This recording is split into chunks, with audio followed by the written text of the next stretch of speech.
garantizar la inocuidad de los alimentos, ¿no? Que somos bastante, pero siempre se necesitan.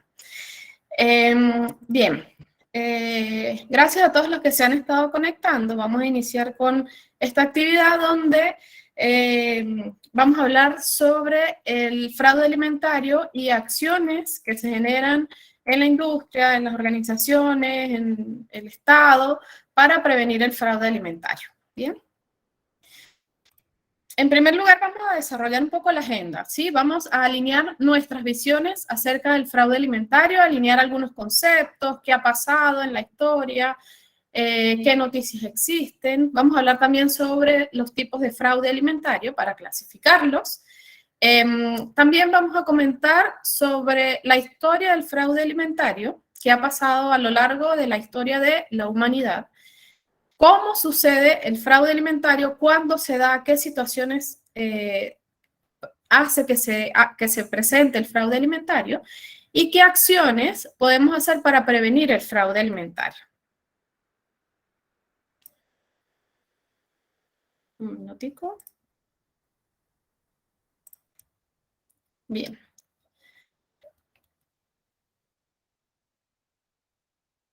Bien. Les tengo algunas recomendaciones como participantes de este webinar. Es que primero tomemos nota de toda la información que les parezca interesante, que les parezca relevante para sus procesos, para datos curiosos, preguntas que quieran hacer. Toda la información, tomen nota porque eso les va a ayudar a recordar en el momento en que necesiten esta información.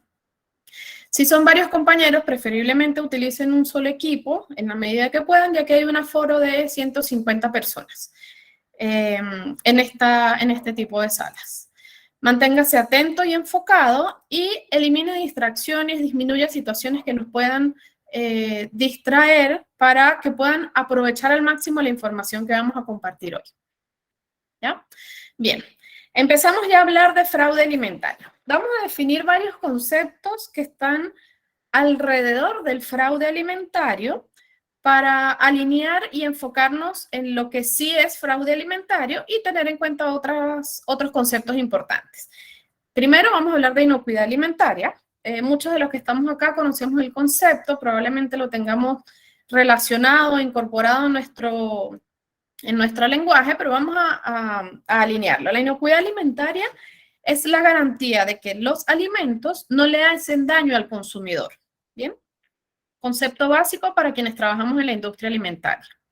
La seguridad alimentaria es la garantía de que los alimentos llegan a los consumidores. Y es un concepto que tiene que ver más con las naciones, ¿sí? Un concepto más que tiene que ver con los gobiernos, de que sus políticas y sus prácticas promueven que a todos los ciudadanos les lleguen los alimentos. En tercer lugar, tenemos calidad de los alimentos. Y este concepto se asocia a las características de un producto, ¿sí? La calidad que se espera, usemos el ejemplo de la leche para estos 5 conceptos. La calidad que se espera de la leche es que tenga un porcentaje de grasa, que tenga un sabor en específico, que tenga un color en específico, ¿sí? Eso es lo que tiene que ver con calidad de los alimentos. La defensa alimentaria, que se puede confundir con fraude alimentario en algunas oportunidades, son diferentes y esto es importante que lo aclaremos. La defensa alimentaria son las acciones que ejercen las organizaciones para proteger al producto de acciones malintencionadas para afectar al producto, a la empresa o a los consumidores, ¿sí? En el caso de la leche, algo que puede ser defensa alimentaria, son acciones que se activarían para prevenir que alguien de forma malintencionada contamine la leche para perjudicar una empresa o una comunidad, ¿sí? Bien. Y fraude alimentario, que es el concepto que nos reúne a todos hoy aquí, son acciones deliberadas, malintencionadas, que atentan contra el producto, pero tienen un interés económico, tienen una motivación económica. Hay alguien que se quiere enriquecer diluyendo el producto, ya sea agregándole un nuevo ingrediente o etiquetándolo de forma incorrecta, ¿sí? Son acciones deliberadas que alteran al producto con la intención de beneficiarse económicamente, ¿ya? El fraude alimentario no siempre atenta contra la inocuidad, pero como es la diferencia de todos los demás, el fraude alimentario, bueno, tanto el fraude y la defensa alimentaria tienen en común que no sabemos cuándo se va a ver afectado el producto, porque no depende, como la inocuidad y la calidad alimentaria, no depende de factores estadísticos, comportamiento de una bacteria, comportamiento del proceso, no. Depende, la defensa alimentaria y el fraude alimentario dependen del comportamiento de personas. Y eso no lo podemos predecir en algunas oportunidades, pero lo podemos prevenir. Por eso, cuando hablamos de fraude alimentario, hablamos de prevención, no de control directamente, sino de prevención. Bien, alineando estos términos, entonces estamos un poco más claros con lo que significan y ya vamos a entrar más en materia. Bien, los casos de fraude alimentario más sonados en los últimos años en el mundo son muchísimos. Les quiero comentar acá que si ustedes quieren saber acerca de los casos de fraude alimentario, basta con ingresar a internet, escribir el rubro y la palabra fraude alimentario para saber qué ha pasado alrededor de este producto. Por ejemplo, acá hay casos que son muy resaltantes de los últimos 40 años tal vez, en los que se han visto afectados, se ha visto afectada la salud de muchas personas, se ha visto afectada empresas, comunidades, y en estos casos, por ejemplo, quiero mencionarles uno en particular, que es uno de los que tiene más impacto, es el caso del aceite de colza en España. Es un fraude alimentario que se dio en el que estaban manipulando el aceite de oliva, que es un producto muy icónico de España, lo estaban manipulando con aceite de colza que había sido manejado de una forma incorrecta. Este aceite se contaminó y perjudicó a muchísimas personas con enfermedades respiratorias, se desarrollan enfermedades respiratorias y siguen habiendo secuelas de ese evento que se dio hace más de 40 años. ¿Ya? Esto es uno de los casos más sonados. Y otro caso un poco más reciente, que fue muy sonado, fue en China.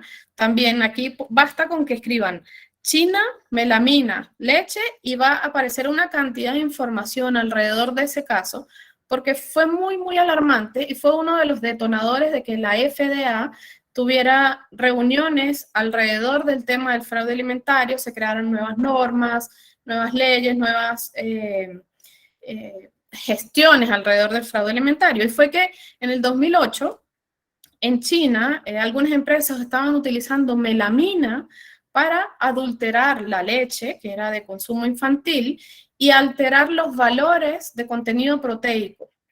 La melamina que estaban utilizando tiene un uso industrial, no un uso para alimentos. Y en ese momento 300.000 niños se vieron afectados. 6 niños fallecieron por haber sido contaminados su sistema con melamina. Y la consecuencia es que en China se viera afectado todo el mercado de la leche. La comunidad prefirió comprar leche importada, se vio afectado el mercado, obviamente se ha afectado la confianza de los productos chinos, la empresa se vio afectada, toda la comunidad que se vio afectada, los niños, la percepción del país, y las medidas fueron muy drásticas. Las medidas fueron aplicar pena de muerte para los encargados de estas empresas. ¿Ya? Entonces, hay casos muy controversiales que es importante que en cada uno de los rubros que ustedes manejen, conozcan cuáles son los casos de fraude alimentario para prevenirlos, para tomar acciones que impidan que acciones deliberadas, malintencionadas, afecten la inocuidad del producto con el propósito o la calidad del producto con el propósito de enriquecerse, ¿sí? De forma fraudulenta. Bien, entonces, vamos a hablar de los tipos de fraude alimentario. El primer tipo de fraude alimentario es la dilución. La dilución es un fraude alimentario que se comete cuando se incorpora un líquido a un producto que ya es líquido, ¿sí? Se incorpora usualmente un ingrediente líquido de alto valor, que es digamos, el que se vende, y se le incorpora un líquido de menor valor. ¿sí? De esta forma se diluye la alta calidad que inicialmente tenía el producto con uno de menor calidad. Por ejemplo, esto pasa comúnmente con el aceite de oliva, ¿ya? Donde se le incorpora, por ejemplo, aceite de soya. Baja la calidad del producto y se afecta la inocuidad del producto claramente porque si una persona va a consumir aceite de oliva confiando que es solo aceite de oliva y esta persona es alérgica a la soya, va a tener una reacción que va a afectar su salud. ¿Ya? Entonces, como no sabemos eso, es importante que quienes, en el rubro que uno maneje, uno esté súper seguro de quiénes son sus proveedores, qué medidas toman sus proveedores, qué evaluaciones hacen sus proveedores. Bien, el segundo tipo de fraude alimentario es la sustitución. Y esto es cuando intercambiamos un producto que ofrecemos como A y ponemos un producto como un producto B de menor calidad, de menor valor, de menor precio, y lo hacemos pasar por el producto A, ¿sí? Por ejemplo, la carne de res, cuando se comercializa carne de caballo, haciéndola pasar por carne de res, ¿sí?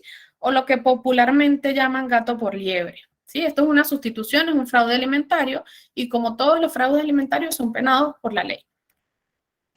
Bien, el tercer fraude alimentario es el encubrimiento. El encubrimiento es un fraude alimentario bastante peligroso, como los demás, pero este es peligroso porque muchas veces busca ocultar o esconder o cubrir una característica que muestra el deterioro del producto. Por ejemplo, imagínense el atún que se usa, el atún que se suele comer fresco, que es el atún rojo, cuando por la propia mioglobina del producto, cuando se empieza a oxidar, se empieza a oscurecer marrón. Cuando se empieza a oxidar es porque ha pasado cierto tiempo, ya no es un producto fresco, ha estado expuesto a ciertas condiciones que hacen que su condición original no permanezca. Y a estos productos les pueden aplicar colorantes para cubrir estas condiciones que hacen que se perciba el deterioro, ¿sí? Este es el encubrimiento. También pasa cuando se aplican colorantes a las frutas para cubrir defectos. También pasan cuando los animales que puedan estar enfermos, como aves de corral o vacas, se les inyectan vacunas u hormonas, que es lo que suele pasar con aves de corral, para encubrir enfermedades. Y es peligroso porque estamos expuestos a un producto que está en un deterioro o una enfermedad. Bien. Otro tipo de fraude alimentario son las mejoras no aprobadas. Las mejoras no aprobadas es como el caso que les mencionaba, mejoras entre comillas, ¿no? Porque son mejoras o adulteraciones no aprobadas, como el caso de la melamina agregada de la leche, porque es una adulteración no aprobada hacia el producto para que parezca algo mejor, para aumentar en este caso el valor proteico, ¿sí? Como también está cuando se usan aditivos y no se declaran para que tenga un mejor color, para hacer el producto más atractivo. También tenemos el fraude de la falsificación, y es uno de los tal vez más comunes, dependiendo también de la etapa de la cadena agroalimentaria donde se dé, ¿no? La falsificación es básicamente imitar un producto muy popular, muy conocido, entregándole al consumidor otro producto, que puede ser de la misma o de mucho menor calidad probablemente, donde haya cierto ahorro. Y esto hace que el consumidor, uno como consumidor suele confiar en ciertas marcas, y eso es algo de los que las personas o organizaciones malintencionadas se valen para imitar productos. Pasa incluso con, por ejemplo, denominaciones de origen. Un producto muy reconocido, por ejemplo, en el caso de México, el tequila, o en el caso de Chile, el vino. Imagínense el caso hipotético de que una persona tomara un tequila o un producto muy parecido al tequila y lo etiquetara como mexicano o elaborado en México está falsificando información si no fue elaborado en México, ¿no? Supongamos, lo elaboraron en Panamá. Y lo etiquetan como elaborado en México para darle más valor, porque es un producto con denominación de origen, autóctono y todo esto, y falsifican documentos, ¿sí? Para engañar al consumidor. Con respecto a la falsificación, también está asociado a documentos cuando se dice, por ejemplo, que se entrega un certificado de calidad que es falso. Ahí hay un fraude alimentario, estamos engañando, o la persona que lo hiciera estaría engañando a un cliente, a un consumidor, a una empresa que está consumiendo sus productos al entregar un certificado de calidad falsificado o al entregar un certificado, por ejemplo, de aprobación de auditoría de esta organización y entregan un certificado falso. Eso es fraude alimentario. Están tratando de engañar a un cliente, a un consumidor, para beneficiarse económicamente. Bien, y por último, no por último, está el mal etiquetado, que el mal etiquetado es uno de los fraudes que más comúnmente se produce, pero de forma no intencional. Cuando, por ejemplo, en el etiquetado, hay dos formas, ¿no? Intencional y no intencional. En el caso del no intencional es cuando no declara un ingrediente. Por ejemplo, si no se declara que contiene leche, pero por un tema de error en la formulación o contiene trazas de maní y no se consideró en la evaluación del producto y en la etiqueta se omite esa información que es sumamente importante. ¿Ya? Ahí le estamos entregando un producto a un consumidor que probablemente tenga trazas de maní, pero no está etiquetado. Entonces, al consumidor se le está entregando un producto incorrecto. ¿Sí? Eso es cuando es no intencionado. Y en el caso del mal etiquetado que sea intencionado, pasa, por ejemplo, cuando se le atribuyen propiedades al producto. Por ejemplo, un producto milagroso, un producto mmm, que tiene propiedad alto en vitaminas o alto en hierro y resulta que no lo es, y en el etiquetado dice eso, ya hay un mal etiquetado en fraude alimentario por una declaración que se hizo y no es real. ¿Sí? De hecho, en México se acuñó el término de productos de engaño por la COFEPRIS, que es una organización que protege al consumidor de este tipo de fraudes, y utilizaron este término recientemente, más o menos, de productos de engaño, porque suele pasar que se entregan productos o pastillas para adelgazar o se entregan productos con propiedades milagrosas y bueno, están engañando al consumidor. Y se empiezan a generar entonces con esta, digamos, acuñar este nuevo término, viene en un contexto en el que se empiezan a generar nuevos seguimientos, normas y controles a los productos.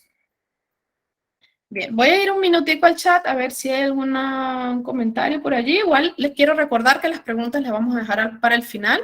Pueden ir anotando por allí sus comentarios en sus cuadernitos, en sus notitas, para que al final revisemos las preguntas. Bien. Y por último, el mercado negro. Este tipo de fraude alimentario es, como todos, es bastante difícil de controlar, pero como todos, hay medidas preventivas, hay medidas de control, medidas de mitigación. El mercado negro es cuando el producto se sustrae de alguna etapa de la cadena agroalimentaria y es comercializado como un producto legal. Me explico un poco mejor con esto. Imagínense que hay un producto final que sería avena, ¿sí? Avena. La cadena agroalimentaria de la avena viene desde el cultivo, posteriormente va a los procesos de acondicionamiento en los cultivos. Si es que es un producto de exportación o de importación, probablemente va a los puertos, barcos, luego a otro puerto, a camiones, a silos, nuevo acondicionamiento, proceso productivo, empacado, todo esto. Ya, un proceso, una cadena productiva como muchas, donde hay varias etapas y cuando un proceso productivo tiene muchas etapas, se hace más vulnerable. Y estas etapas pueden ser vulneradas o intervenidas de forma negativa. Si en algún momento de toda esta cadena productiva o esta cadena agroalimentaria alguien toma avena y la vende como un producto en buen estado, de primera ya está en mercado negro, ¿no? Porque es un producto robado. Y en segundo lugar, está siendo manipulado con condiciones fuera de lo que sí puede controlar la industria alimentaria, de lo que sí puede controlar el gobierno, los estados, las organizaciones, y ya se pone en duda la inocuidad del producto y la calidad del producto, ¿sí? Entonces, el fraude alimentario, junto con todos los otros tipos de fraude, mueve alrededor de 47 mil millones de dólares en el mundo al año. O sea, el fraude alimentario es algo a lo que estamos expuestos, tanto las personas como las organizaciones, las cadenas agroalimentarias, los procesos, y debemos estar muy atentos. Primero, entender que existe, que puede pasar. Y segundo, bueno, tomar las medidas para evitar o prevenir que se vaya a presentar en nuestras cadenas agroalimentarias. Bien, esta terminología, si la quieren profundizar, está más detallada en la Global Food Safety Initiative, que es la Iniciativa Global de Seguridad Alimentaria, donde acuñaron estos términos en 2014, definiendo que estos eran los tipos de fraude alimentario. Tengan en cuenta que todos estos tipos de fraude alimentario atentan contra la cantidad de producto que le ofrecemos a los consumidores, atentan contra la calidad del producto, contra la pureza, el estado de conservación y la identidad del producto. Y esto directamente va a afectar la percepción o la salud del consumidor. Bien, vamos a hacer un repaso del fraude alimentario en la historia, y esta parte me encanta porque tiene datos súper curiosos acerca de cómo se ha venido dando el fraude alimentario en la historia.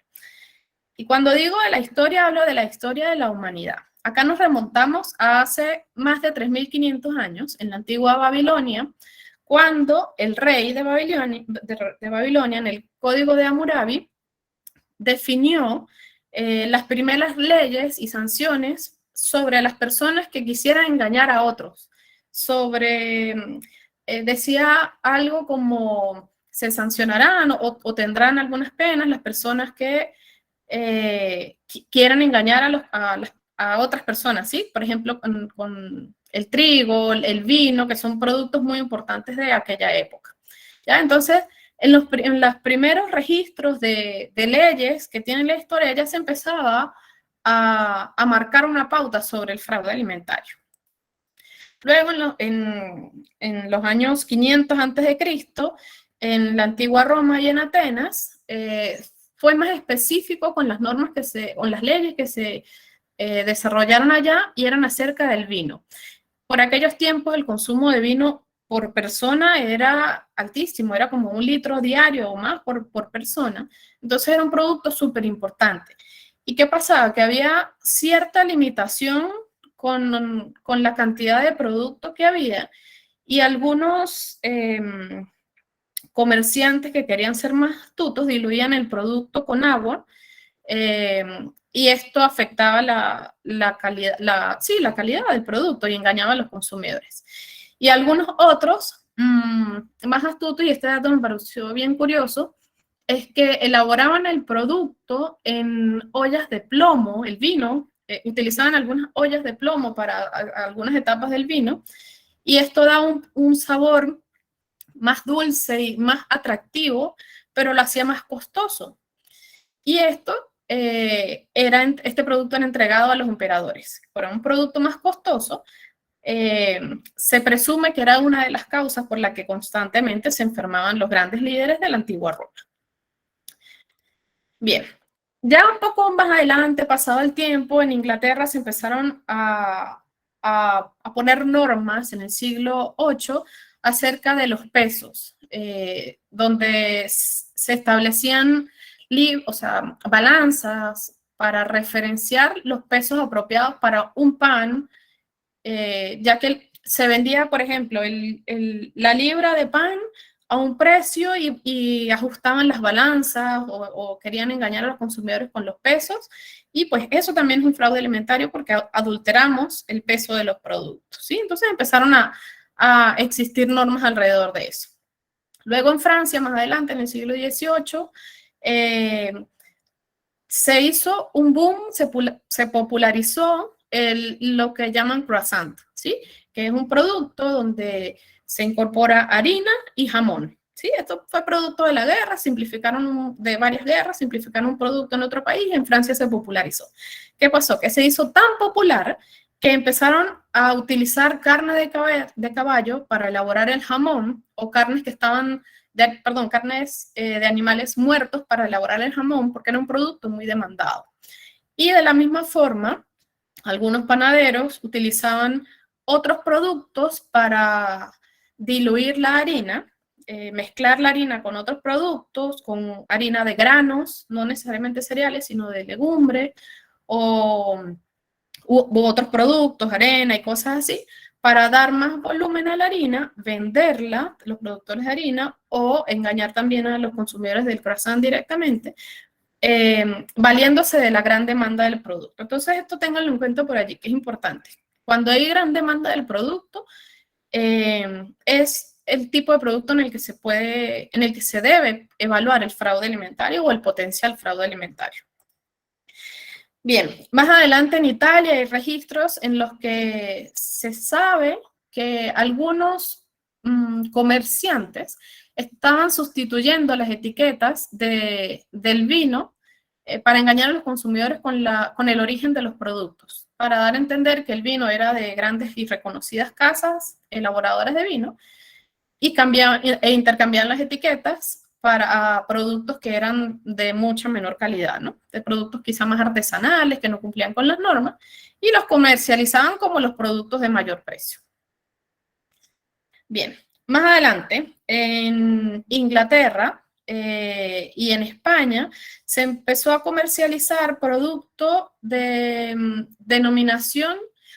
A ver, por aquella época el cacao se hizo muy popular y un producto muy, muy apreciado en Europa.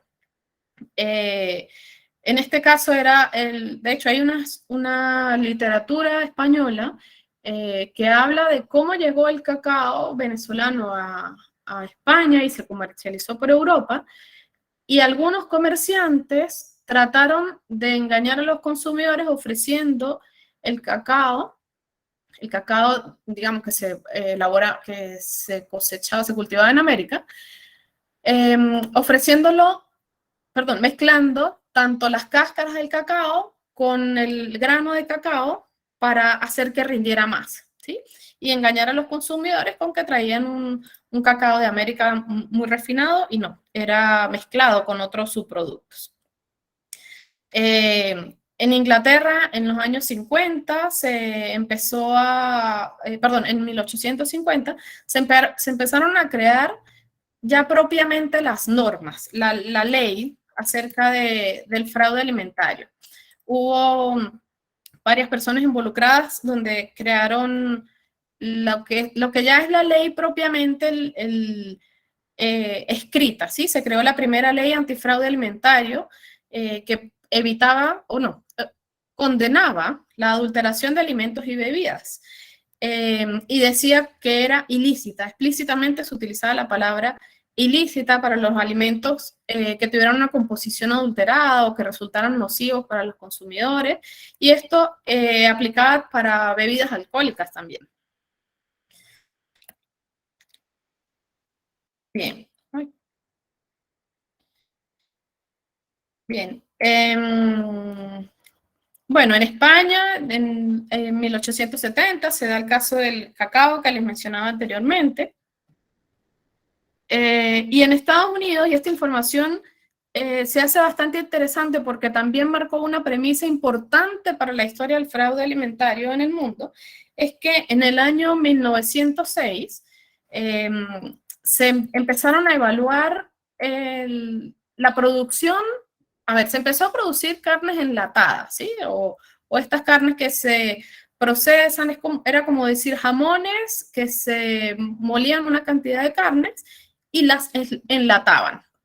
Por aquella época empezaron a haber muchos rumores en Estados Unidos sobre este tipo de carne, sobre los tipos de cortes que utilizaban, y hubo una fiscalización a estos recintos dirigida y solicitada por el gobierno de Estados Unidos directamente, y se empezaron a crear nuevas leyes en el país alrededor de esto.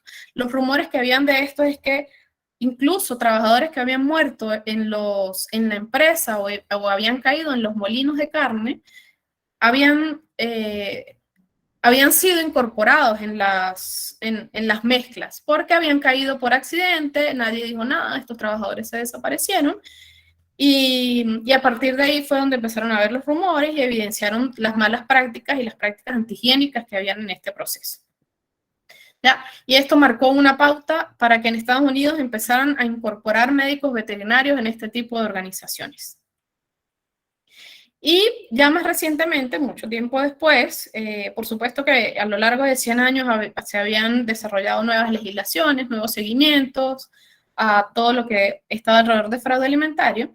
Y en 2009 hubo una reunión súper importante de la FDA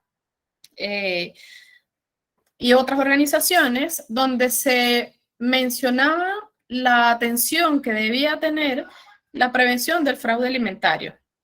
Entonces, esto es en respuesta esencialmente al caso que les mencionaba inicialmente de la melamina en la leche en China. ¿Ya? Y a partir de aquí, bueno, se han incorporado en las normas IFS, BRC, FSC, que pertenecen a la Iniciativa Global de Seguridad Alimentaria, donde se empieza a hablar con el paso del tiempo, en algunas normas, las fueron incorporando unas antes que otras, el tema de la prevención del fraude alimentario. Bien, aquí les dejo los tipos de fraude alimentario ejemplificados con aceite de oliva.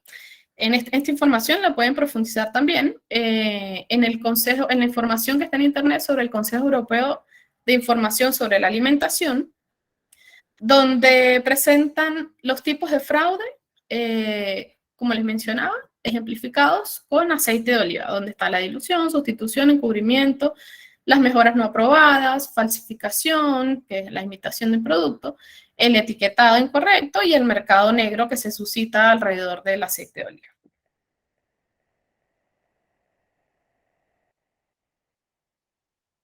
Bien, acá les pregunto, ¿qué tipo de producto puede ser más vulnerado? Yo les voy a proporcionar los tipos de productos y ustedes, vamos a hacerlo en conjunto, vamos a hacer esta actividad bien dinámica. Ustedes van a ingresar, si gustan, a este enlace que está acá, que es el primer enlace que va a quedar en este momento en el chat. Eviten hacer los comentarios en el chat para que todos los compañeros puedan ingresar a este enlace. O si gustan, pueden escanear este código QR y ustedes pueden ordenar allí cuál es el tipo de fraude, cuál es el tipo de producto que puede ser más vulnerado.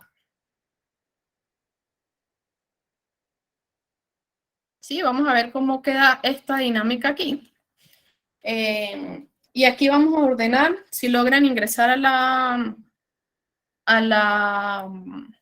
la presentación, veo que ya algunos están votando, ingresaron al enlace, muy bien.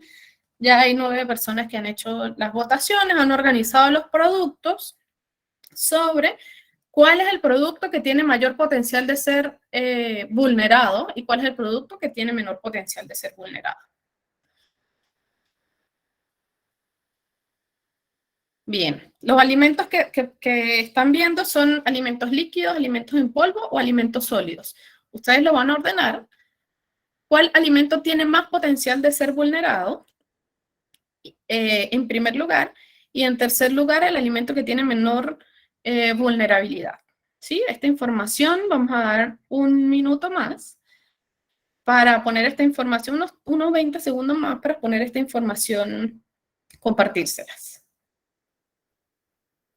Perfecto, está bastante activa esta votación. Ya hay 46 personas que están votando.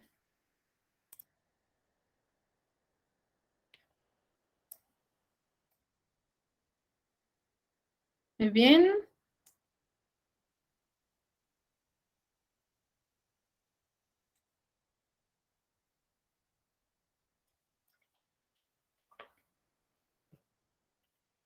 Muy bien, muy bien, muy bien. Antes de comenzar, sigan haciendo sus votaciones. Voy a leer 2 comentarios acá que me parecen importantes. ¿Cómo podemos darnos cuenta cuando se altera un producto a la compra o al momento de checar una etiqueta o marca. Bien, este es trabajo mucho de las empresas y de las organizaciones, quienes tienen que garantizar que sus materias primas no vengan adulteradas, y también las marcas se hacen un nombre, ¿no? Se hace un nivel de confianza de parte del consumidor. Profundicemos más adelante ese tema. Y un comentario aquí que me pareció bien interesante de Juan Pablo es que dice: actualmente poder incorporar harinas de legumbres a la masa de un croissant sería considerado una gran innovación. Me encanta, efectivamente lo es una gran innovación, siempre que el consumidor esté informado, ¿sí? Si le informamos a un consumidor que tiene un croissant con una harina de legumbres y él lo adquiere por decisión propia, es una maravillosa idea. Si no le decimos, mala idea. ¿Sí? Estamos cometiendo fraude alimentario. Así que buen aporte ese. Bien, vamos a recopilar la información que están compartiendo todos por acá. Está bien interesante esta dinámica. Wow, 70 personas votando. Vamos a tomar la estadística que se está generando. A ver. 69 personas votando. Muy bien, muy bien. Vamos a poner esto acá.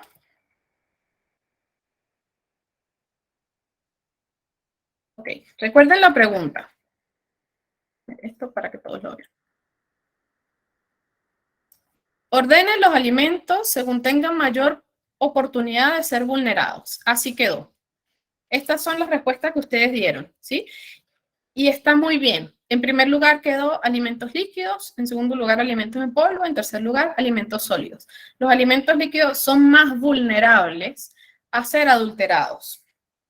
¿Por qué? Porque, bueno, se les incorpora otro producto líquido, se hace una mezcla y pasa por alto. Alimentos en polvo, alimentos sólidos. Estos tres elementos son importantes cuando vamos a analizar nuestras materias primas, tal vez, cuando vamos a analizar, tal vez si por ejemplo, se empiezan a crear nuevas herramientas para detectar el fraude alimentario. Esto usualmente lo hace la academia. Así que si aquí hay estudiantes de doctorado, de posgrado, maravilloso, porque estos son oportunidades para potenciar los sistemas de gestión de inocuidad de la industria alimentaria. Bien. Muy bueno tener esta información. Les agradezco por la participación. Vamos adelante. ¿Cuándo se comete un fraude alimentario? Y aquí vamos a tomar en cuenta varias de las cosas que ustedes mencionan. En primer lugar, hay una fórmula definida también para considerar el fraude alimentario. En primer lugar, se considera una oportunidad. Si existe la oportunidad de cometer fraude y es muy alta, hay que tener los ojos muy abiertos allí. También debemos conocer qué motivación puede tener las personas para cometer un fraude alimentario. Obviamente la motivación es económica, pero la motivación, mientras más alta, hay más riesgo, hay más vulnerabilidad de nuestras cadenas productivas, de nuestros procesos productivos frente al fraude alimentario. Y por último, cuando hay bajo control, restando el control que exista, se da la vulnerabilidad del fraude. Si hay baja oportunidad, baja motivación y un alto control, el producto es menos vulnerable, ¿sí? Entonces, vamos a desarrollar un poco más esto porque es importante que ustedes tengan esta información como herramienta para abordar la prevención del fraude alimentario. Y aquí quiero recordarles que el fraude alimentario generalmente ocurre cuando el potencial y la tentación es alta y el riesgo de ser atrapado y las sanciones son bajas. Cuando hay un estado sin sanciones, el riesgo de fraude alimentario se aumenta, ¿sí? Recordemos que la mayoría de las personas que estamos acá en Latinoamérica tenemos altos índices de corrupción. Entonces, tenemos que estar más protegidos frente a potenciales fraudes alimentarios, precisamente por este pequeño detalle de la corrupción. Bien.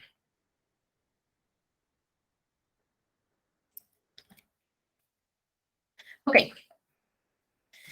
Vamos a desglosar esta fórmula. ¿Cuándo hay mayor oportunidad de fraude alimentario? ¿Cuándo hay mayor oportunidad de fraude alimentario? Vamos a tener estos 4 elementos que les voy a mencionar en cuenta. Cuando es difícil de detectar, eso aumenta la oportunidad del malhechor o delincuente a cometer fraude alimentario, ¿sí? Cuando es muy difícil de detectar. Por ejemplo, si no hay en análisis de laboratorio rápido, si no hay evaluaciones, si es un producto que se mezcla con otro.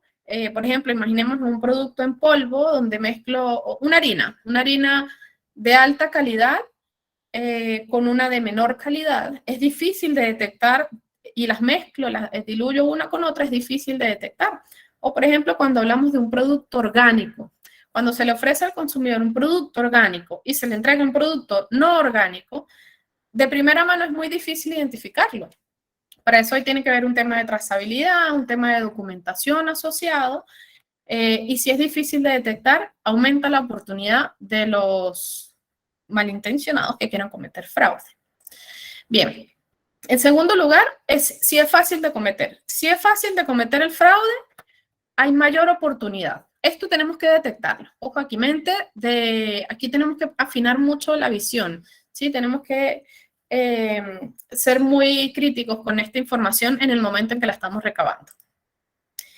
Cuando la cadena de suministro es compleja, aumenta la oportunidad, y si el almacenamiento del producto es vulnerable, digamos, si son silos de almacenamiento y no tienen una vigilancia alrededor, los hace más vulnerables y alguien podría sustraer producto de allí y venderlo en el mercado negro, por ejemplo.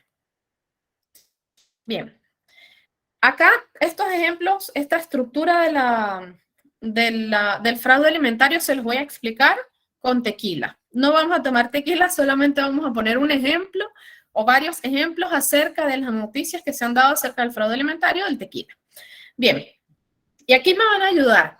¿Cuál es la oportunidad? Esto es una noticia del año pasado donde dice que el tequila concentra el 40% de intentos de fraude alimentario en bebidas en el e-commerce, ¿sí? ¿Cuál es la oportunidad acá? Identifiquemos, para atrapar al criminal tenemos que saber cómo está pensando él. ¿Qué oportunidad vio aquí el criminal para cometer fraude alimentario? Veamos acá estos 4 elementos: difícil de detectar, fácil de cometer, cadena de suministro compleja o almacenamiento vulnerable. A ver, ¿qué ven? ¿Qué ven? De pronto en el chat pueden escribir allí qué creen que pudo haber visto el delincuente acá para poder cometer fraude alimentario a través del e-commerce.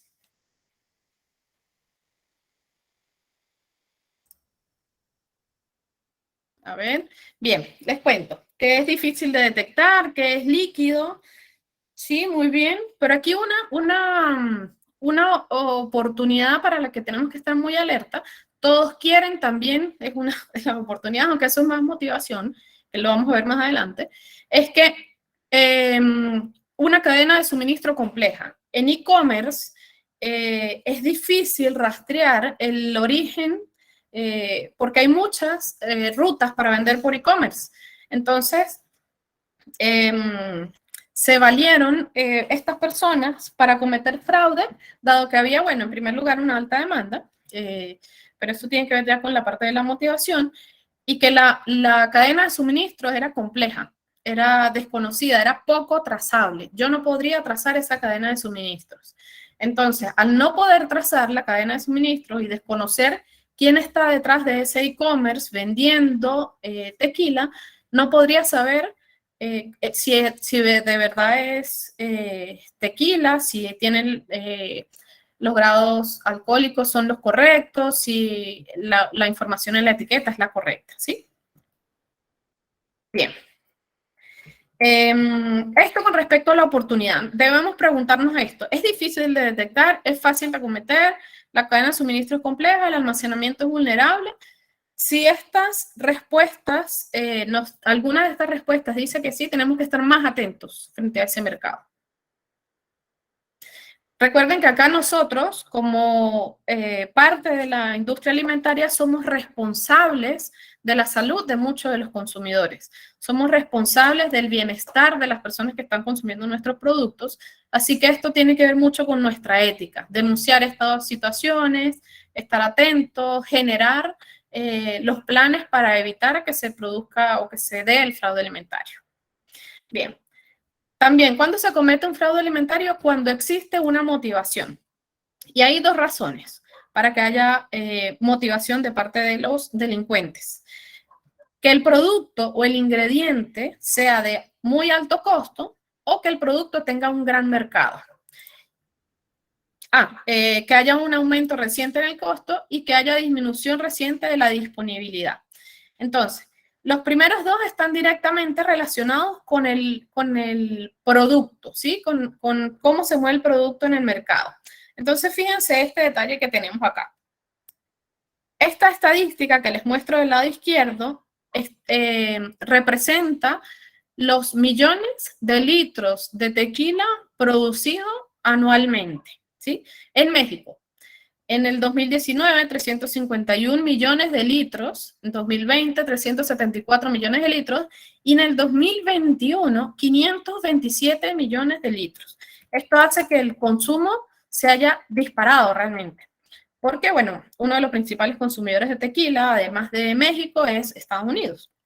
Entonces, se empieza a haber una demanda. Obviamente, estas situaciones responden a la situación o este comportamiento responde a la pandemia.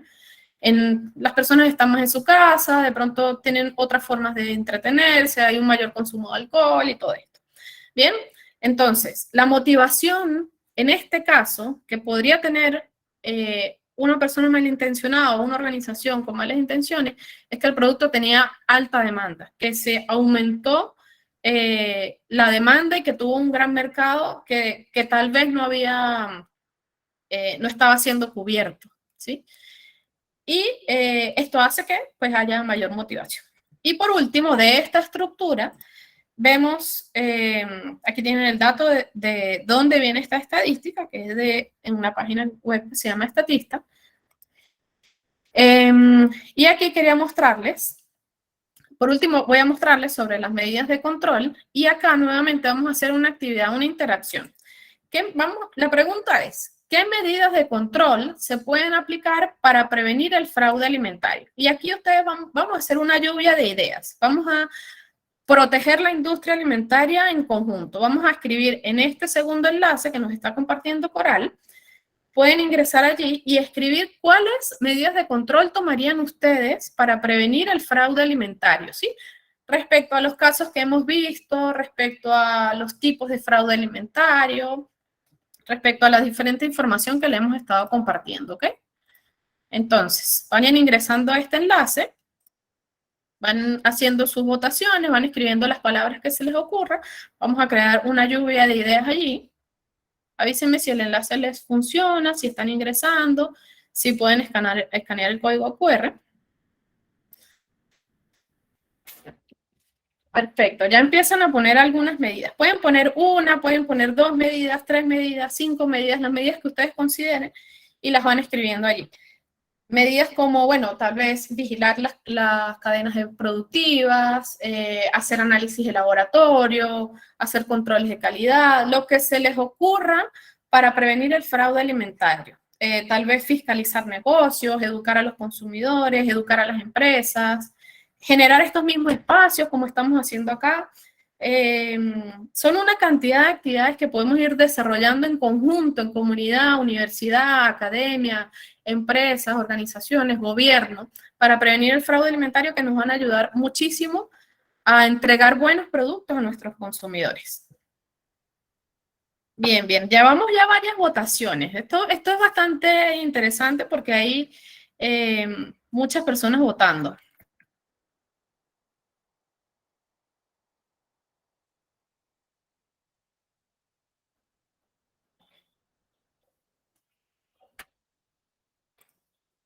A ver, les cuento que siguen votando, tenemos 120 personas conectadas, está muy bueno. Vamos viendo cómo está participando la gente acá. Perfecto. Tenemos bastante información acá para compartir. Y les voy a mostrar ahora la información que ustedes han ido escribiendo. Toda la información que ustedes han venido compartiendo, esta lluvia de ideas que nos aporta a todos, que nos hace, esta información la puedo aplicar yo en mi empresa, o esto lo puedo hacer yo en mi universidad. Vamos a ver, esperemos que se vea bien. ¿Cómo se ve? Ya lo estoy poniendo en la imagen. ¿Cómo se ve? Voy a ver si lo puedo poner un poquito más grande.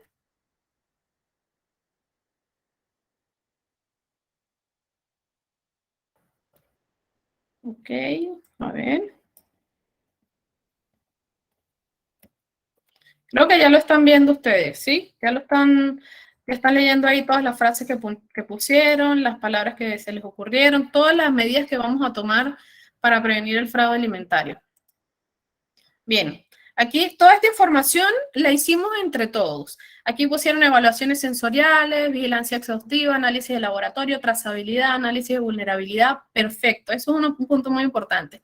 Vigilancia en el proceso, educación a los proveedores, importantísimo. Análisis de laboratorio, de autenticidad, personal confiable, me encanta, porque todo viene desde el personal.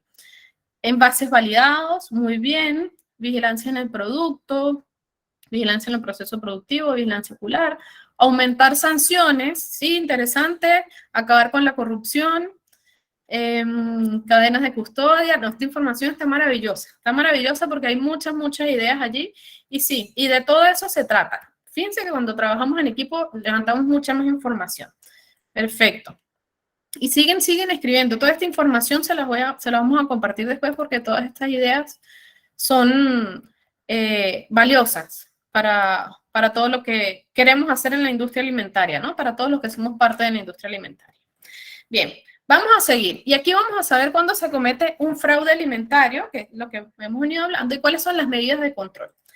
Para establecer las medidas de control, que son muchas de las que ustedes ya tienen, hay que definir unos antecedentes, ¿sí? Estas medidas de control que ustedes, todas las que ustedes vaciaron allí, es porque ustedes tienen información, tienen antecedentes de sus procesos productivos, de productos, de historias, noticias, informes, y estos antecedentes son absolutamente necesarios para nosotros prevenirlo.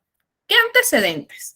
Bueno, primero nos preguntamos si la materia prima o el producto con el que se trabaja tiene antecedentes de fraude alimentario, o el país de origen tiene antecedentes de fraude, o el proveedor tiene antecedentes de fraude.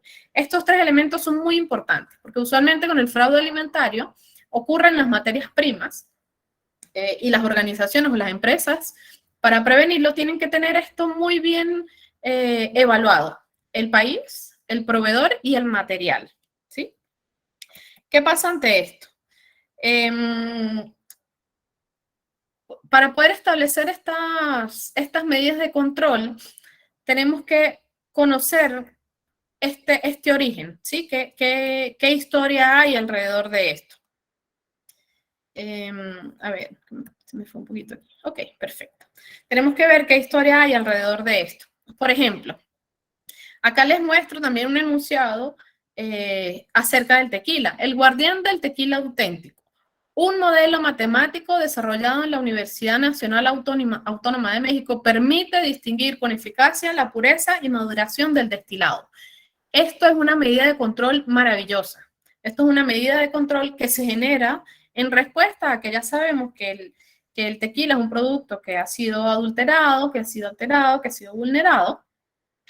Y esta medida de control es una respuesta. Entonces se crea un nuevo análisis muy superior a los que, digamos, están en el mercado. Es casi una visión hacia el futuro de cómo hacer análisis para evidenciar la eficacia de la pureza de un producto, la maduración del destilado, para saber que si me dicen que es de calidad AA, el producto es AA. Si me dicen que es de segunda calidad, de calidad B, bueno, es de calidad B. Pero eso lo puedo saber con la eficacia de la pureza y la maduración del destilado, que son factores claves para la calidad del producto, del tequila específicamente. Bien, entonces vimos aquí unos ejemplos sobre cómo se da o cómo se puede cometer el fraude alimentario y qué hacemos nosotros, cómo lo evaluamos para evitar que nos suceda, ¿no? A las organizaciones, a las empresas. Bien. Frente a todo esto, vamos a mostrar un poco de las medidas de prevención, las medidas que ustedes mismos plantearon, junto con otras medidas que están ya establecidas, ¿sí? Pero antes de eso, sé que estamos un poco cortos de tiempo, pero si hay 120 personas conectadas, es que todos están muy entusiasmados con esta información y la verdad yo también. Entonces vamos a ir ya casi terminando, cómo implementar un plan de prevención de fraude alimentario. Primero, establecemos un equipo de mitigación del fraude alimentario. Un equipo que puede ser el mismo equipo HACCP, un equipo que necesita estar formado, necesita tener una capacitación formal sobre el fraude alimentario para conocer la estructura, el plan, las herramientas para prevenir el fraude alimentario, que hay varias en el mercado, y los estudios y la información que este tipo de análisis necesita. Es muy parecido a la implementación de un sistema, al equipo que podría tener el sistema de inocuidad HACCP. Bien, en segundo lugar, este equipo va a realizar un análisis de la vulnerabilidad al fraude alimentario. Hace una mesa de trabajo, toma un tiempo analizar esta información, recabar toda la información y documentación asociada al rubro, al mercado, al producto, a los proveedores, al país de origen y todo esto. En tercer lugar, cuando ya tenemos toda esta información bien consolidada, vamos a identificar y seleccionar las medidas de control proporcionales a las vulnerabilidades identificadas. No podemos seleccionar una medida de control muy básica si esta medida no es capaz de mitigar el potencial fraude que pueda haber, ¿sí? Tiene que estar alineada con las vulnerabilidades del producto. Luego vamos a implementar el plan de prevención de fraude alimentario, ¿sí? Un plan bien estudiado, se implementa, se pone a prueba este plan, donde revisamos que el plan sea efectivo, lo ponemos a prueba, evaluando todas las medidas de control si están siendo efectivas. Por ejemplo, si una de las medidas de control es monitorear la cadena productiva, entonces nosotros vamos a evaluar el monitoreo, vamos a verificar el monitoreo de esa cadena productiva para ver si de verdad está siendo bien monitoreada. Se monitorearon los candados de los transportes de las materias primas. Se monitorearon los sistemas de vigilancia del recinto. Se monitoreó la concentración de agua de tal producto, por ejemplo, ¿sí? Y verificar que eso se esté haciendo bien para evaluar la efectividad del plan. Y por último, tomamos esa información y aplicamos mejora continua. Si estamos evaluando algo, es para decir si está bien o mal, y si está mal, hay que mejorarlo definitivamente. Bien, así implementamos un plan de prevención. Por supuesto, esto es mucho más profundo, aquí estamos dando una ligera pincelada. Bien, y por último, ya luego de que contextualizamos todo el fraude alimentario y la historia y cómo se implementa, vamos a mencionar algunas medidas de control frente al fraude alimentario, como bien ustedes ya lo hicieron. En primer lugar, el fraude lo prevenimos. Lo primero es prevenirlo. Esto lo prevenimos educando al personal, capacitándolo, formando los equipos de prevención de fraude alimentario, creando políticas para nuestros proveedores, evaluando a los proveedores, evaluando sus instalaciones, sus prácticas, y evaluar la cultura del personal, porque si ya tenemos el personal internamente, tenemos que ver cuál es su visión frente a la inocuidad alimentaria, hacia la salud de nuestros consumidores. En segundo lugar, vamos a proteger nuestras cadenas productivas. Vamos a aplicar vigilancia, vamos a hacer un análisis de riesgo, evaluar los riesgos potenciales que puedan haber en el proceso.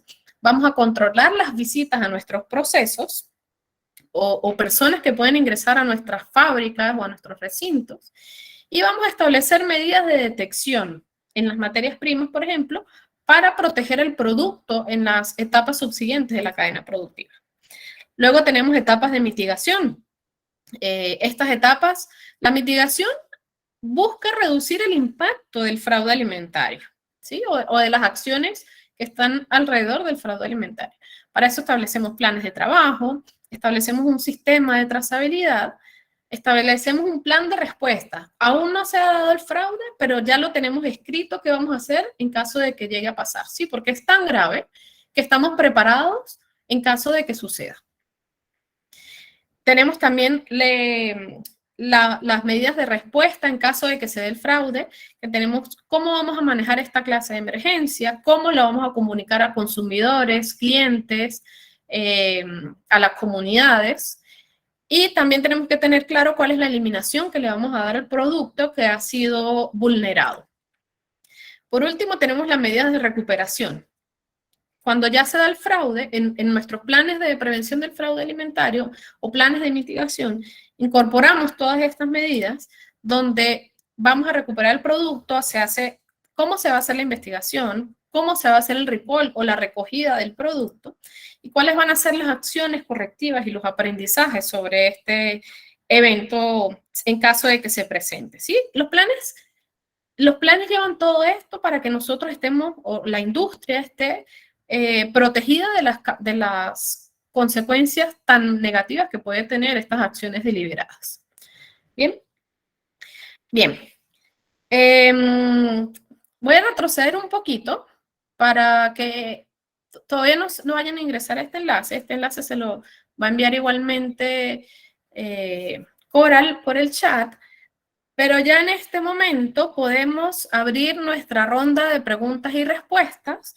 Y si se nos hace mucho el tiempo, pues anotamos las preguntas y las podemos ir incorporando en próximos eventos o recopilarlas. Por acá hay una pregunta de Marisol que dice, ¿se cubre el requisito si se previene el fraude alimentario únicamente cuando se afecta la inocuidad? No.